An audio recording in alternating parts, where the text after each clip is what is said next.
ខ្ញុំមុនដំបូងខ្ញុំសូមជម្រាបថាខ្ញុំរួមតស៊ូមិនដើម្បីសម្រាប់ប្រជាជននៅកម្ពុជាទេ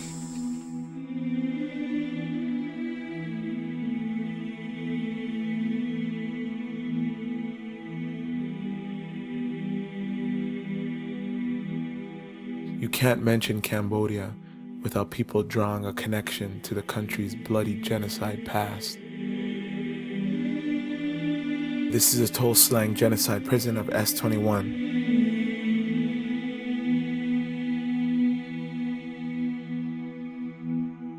Many times you travel to see attractions to feel a sense of wonderment and inspiration, but when you visit the Tuol Sleng Genocide Museum, also known as the former security prison 21 in Phnom Penh, Cambodia, it's a much more gloomy experience. You can't help but reflect upon your own life and feel a sense of gratitude. Originally a high school and converted into a torture prison camp, S21, which stands for the Security Center 21, where many prisoners were interrogated, tortured, and ultimately sentenced to death. The horrific conditions inflicted upon the victims were inconceivable, a reminder how brutal humankind can be at times. From 1975 to 1979, an estimated 17,000 people were imprisoned at Tuol Sleng. Some estimates suggest that numbers as high as 20,000, although the real number is unknown. Upon arrival at the prison, prisoners were photographed and required to give detailed autobiographies, beginning with their childhood and ending with their arrest. After that, they were forced to strip to their underwear, and their possessions were confiscated. The prisoners were then taken to their cells. Those taken to smaller cells were shackled to the walls or the concrete floor. Those who were held in large mass cells were collectively shackled to long pieces of iron bar. The shackles were fixed to alternating bars, and the prisoners slept with their heads in opposite directions. They slept on the floor without mats, mosquito nets, or blankets. They were forbidden to talk to each other. The day in the prison began at 4:30 a.m. When prisoners were ordered to strip for inspection, the guards checked to see if the shackles were loose or if the prisoners had hidden objects they could use to commit suicide.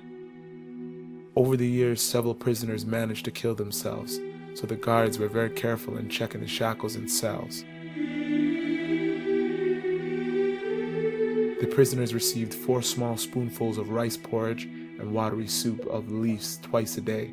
Drinking water without asking the guards for permission resulted in serious beatings. The inmates were hosed every 4 days.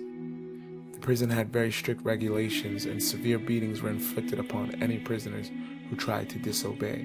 Almost every action had to be approved by one of the prison guards. They were sometimes forced to eat human feces and drink human urine. The unhygienic living conditions in the prison caused skin disease, lice, rashes, ringworm, and other elements.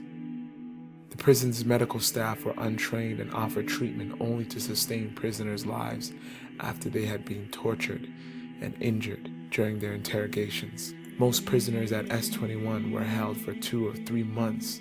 However, several high-ranking Khmer Rouge were held for longer. Within 2 or 3 days after they were brought to S21, all prisoners were taken for interrogation. The torture system at Tuol Sleng was designed to make prisoners confess to whatever crimes they have been charged with by their captors. Prisoners were routinely beaten, tortured with electric shocks, searing hot metal instruments, and hangings, and were also inflicted with the use of various other devices. Some prisoners were cut with knives and suffocated with plastic bags. Other methods of generating confessions included pulling out fingernails while pouring alcohol on the wounds, holding prisoners' heads underwater, the use of waterboarding techniques. Females were sometimes raped by their interrogators, even though sexual abuse was against the democratic Kapuncha DK policy. Medical experiments were performed on certain prisoners. Inmates were sliced open and had organs removed with no anesthetics. Others were attached to intravenous pumps, and every drop of their blood was drained from their bodies to see how long they could survive. The most difficult prisoners were skinned alive. When prisoners were first brought to Tuol Sleng, They were made aware of the 10 rules that they were to follow during their incarceration. The imperfect grammar is a result of faulty translation from the original Khmer. I will read them for you. Number 1, you must answer accordingly to my questions. Don't turn them away. Number 2, don't try to hide the facts by making pretexts, this and that.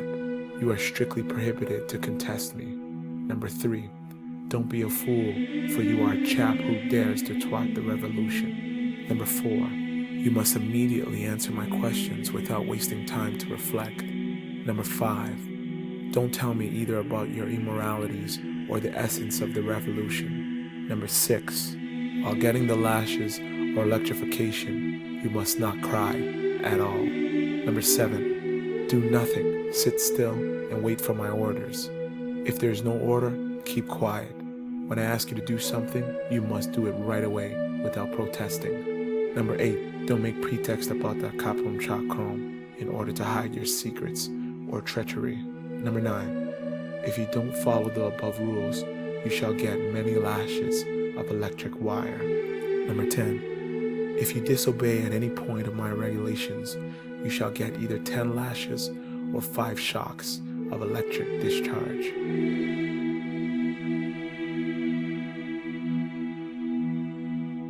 Today the museum is open to the public.